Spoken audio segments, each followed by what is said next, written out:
So as part of my James series, I wanted to go into part 3 as well as chapter 3, apropos, going into the understanding of the responsibility of teachers and how we must understand how we impact those with our words based off of the bits and pieces that we give to those, as well as, the large amounts.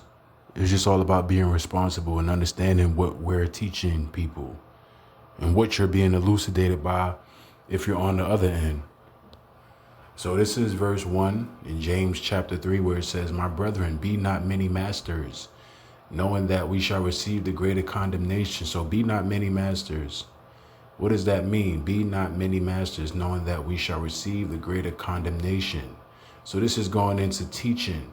It's going into the understanding of the responsibility and the accountability that's held to teachers and elders and leaders as opposed to the ones that's receiving it.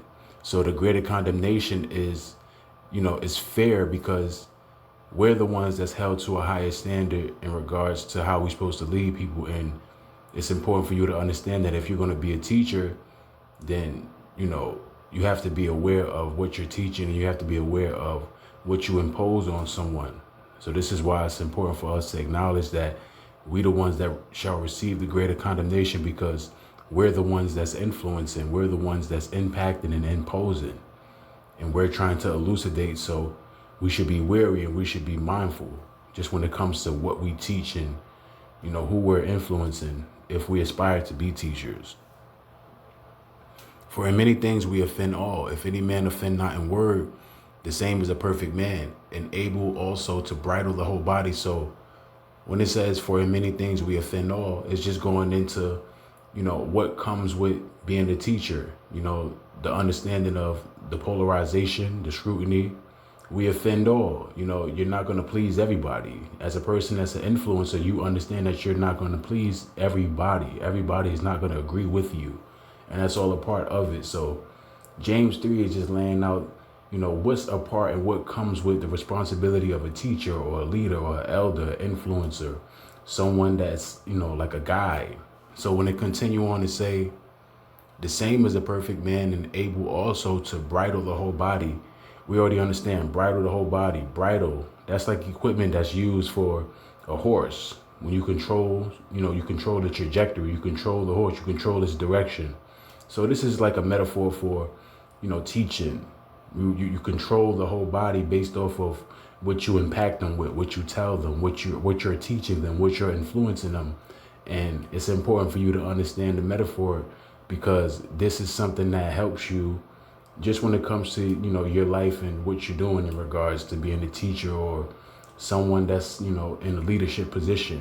When it comes to your impact and what you teach and who you're elucidating, always be mindful of what it is, the cadence of it and how, it can lead to someone's success or it can lead to someone's, destruction.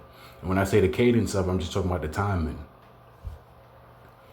So with the bridle of the whole body is just going into comparison with the bridle, the understanding of the horse, right? This is why in context, it goes into the next verse where it says, "Behold, we put bits in the horses' mouths that they may obey us, and we turn about their whole life." So the bits in the horse's mouths is talking about the inklings, the incremental aspect of teaching where you're mindful, you're doing it within its good timing and cadence.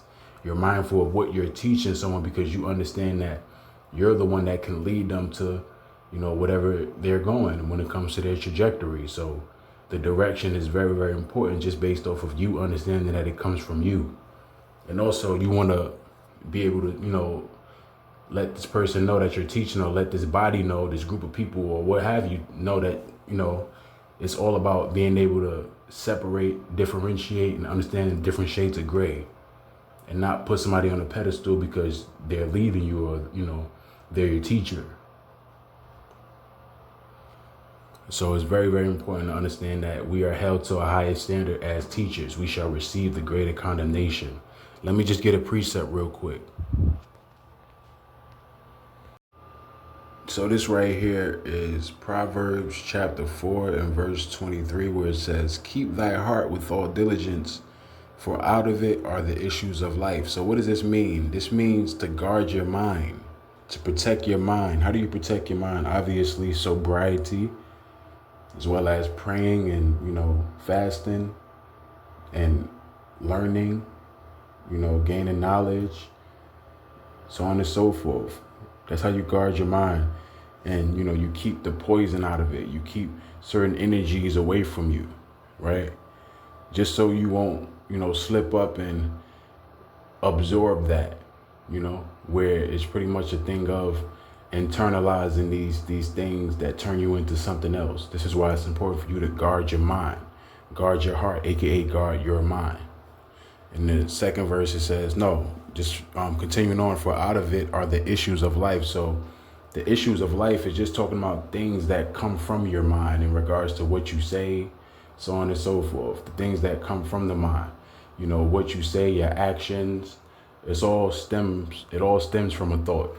Just when it comes to what we do and what we say and so on and so forth, it all stems from a thought. It all stems from your mind. Put away from thee a froward mouth, and perverse lips put far from thee. Why is that? Like, why is this being emphasized, or why is this the following verse? Because it's just going into the understanding of what could happen if you have a mind that's not guarded. Froward lips, where, you're saying things that's based in your mind being mindless. You have a lot of people that you come across like that, where you can tell that they just mindless. It's like they don't have no source of, what's real or what's right. They just allow anything and say anything and think that anything is okay. It's just, you have a lot of people like that. For the most part, just when it comes to the mindless aspect. I'm not saying like even with those people, it's not like they're mindless all the time. They just have mindless type of aspects about them where it's like some sort of like apathy. You know what I mean? Just when it comes to what's right, what's, life, so on and so forth. So just to continue on in James chapter 3, it's just going into how small things can change you, just in regards to what you're being taught, what you're being elucidated by. And when I say small, sometimes it's not as small as you think. It's just more about the impact. It could be something, it could be one word that you say to somebody, but if it's impactful, then that can lead to an upward trajectory. That's what I mean. So this is what this scripture is going into. This is what this chapter is going into. When it comes to the understanding of you being a teacher and the responsibility that comes with it, small, large, it's all about the impact of what you say to someone, negative or positive.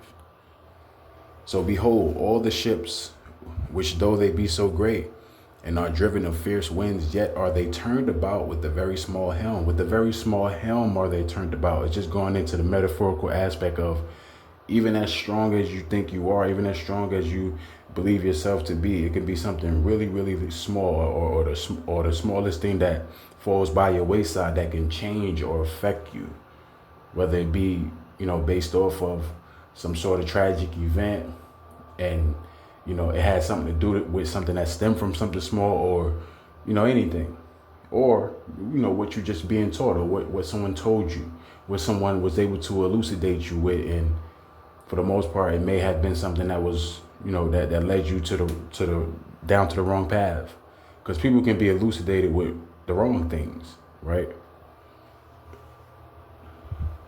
Even so, the tongue is a little member, boasteth great things. Behold, how great a matter a little fire kindleth, right? So the smallest things, like our tongue, like just in regards to the physical aspect, like literal, our tongue is small, but there's big things that come out of it just when it comes to our minds. Just going back to Proverbs 4 and 23, what stems from the mind comes out of your mouth with the tongue. That's why the tongue is very powerful. It's very, very important for us to understand things that we say to people, things that we become elucidated by. It all stems from the tongue. Behold, how great a matter a little fire kindleth, a little fire. So that's just going into the metaphorical aspect. The little fire is the tongue. The little fire is what you say, the bits and pieces, but it's strong. So that's why it's fiery. And the tongue is a fire. See, you see, like You see what I'm saying? And the tongue is a fire. It's going into the tongue is metaphorical. So just as I said, and the tongue is a fire, that's the metaphor. A world of iniquity, so is the tongue among our members, that it defileth the whole body, and setteth on fire the course of nature, and it is set on fire of hell. So based off of what one says, if you're in a group and there's one weak link, or there's one, there's one person in the group that's like the spoil, or one person in the group that's making it worse for everybody, that's the tongue, that's the bitter tongue, or the fire. For every kind of beast, and of birds, and of serpents, and of things in the sea is tamed, and have been tamed of mankind. Right. It's all based off of the control. It's all based off of the understanding of how we initiate harmony for the world. You tame the animals, you understand how to respect people, so on and so forth. All these things that go into a harmonious world. But the tongue can no man tame. It is unruly evil, full of deadly poison. This is why it's important for us to be mindful of what we say, be mindful of the tongue, the power of it. Therewith bless we the Most High, even the Father, and therewith curse we men, which are made after the similitude of the Most High. Understanding that the Most High doesn't change. Bless him. His word is forever. It's similar to that scripture where it talks about how, make every man a lie and the word of the Most High the truth. It's always going to be like that. It's just that understanding of the delineation. You're not the Most High. Even if you're right in certain aspects of life, you know this, you know that, you're a polymath, you have an understanding of a lot. You still have to respect the delineation.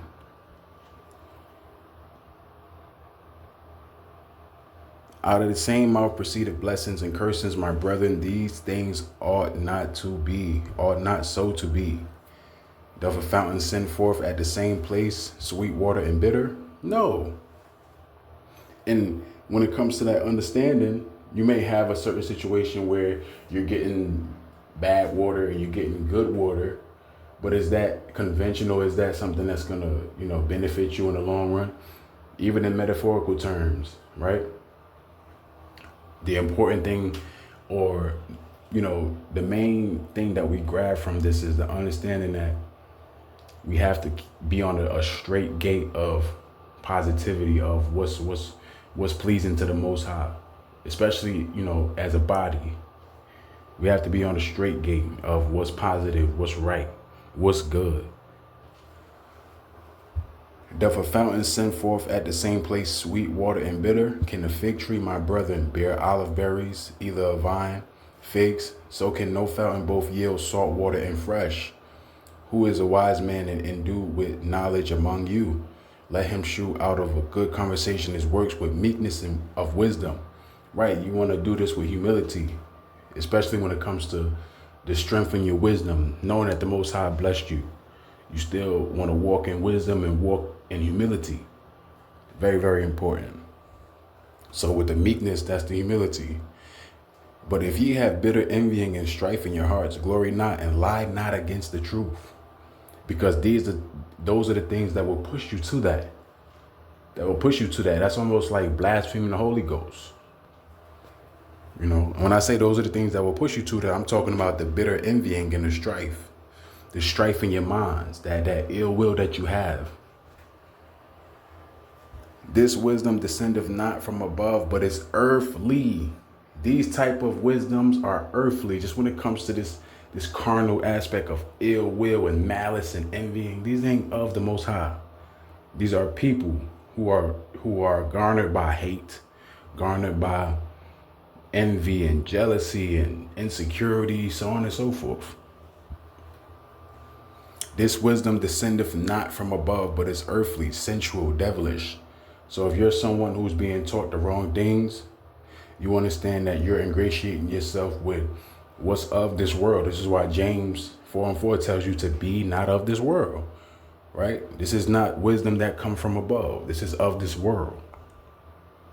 For where envy and strife is, there is confusion in every evil work. Every evil work. This is why it's important for us to have a straight gate or a straight way in the body, just when it comes to the group. in regards to understanding that if we're all positive and we're all like-minded, we're all thinking on the same frequency, then we strive. We're able to prosper. But if we're not, then there's confusion. It's always going to be like that when it comes to differences and whatnot. But if we can come to an agreement, if we can come to a solution, and we're able to move past all those things, then we can be better. We can be prosperous.